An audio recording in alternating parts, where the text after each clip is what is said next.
Hi, it's me again with Corel tips and tricks. Before I deleted this file, I just finished working on helping somebody and helping two people at least.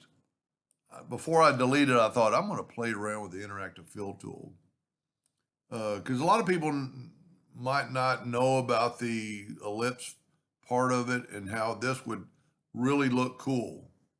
Because we've got two different factors here. We have a blue, as you can see right there.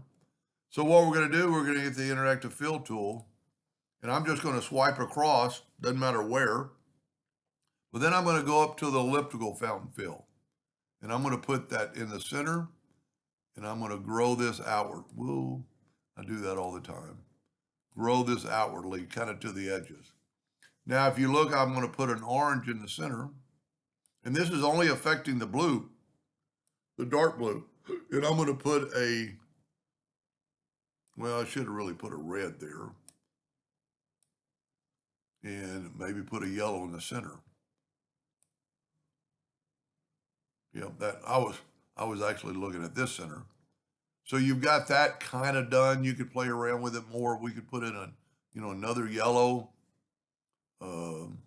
You could do a lot with this. I mean, I don't know what's going to happen. We put in a black. Nothing. Huh.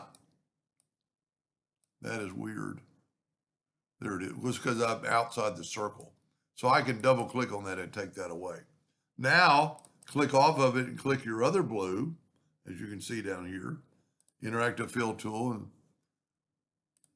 swipe across it, go back up to the elliptical, put that in the center, and you want this kind of outside the circle, or at least even with the circle.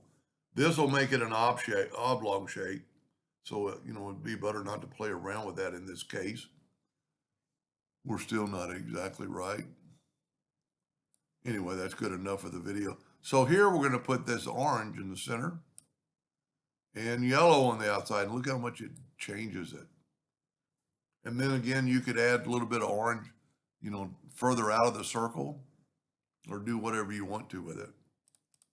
It really, I was kind of looking at his design and his colors he picked, and to me, I don't know what he's doing with it, but that's pretty cool.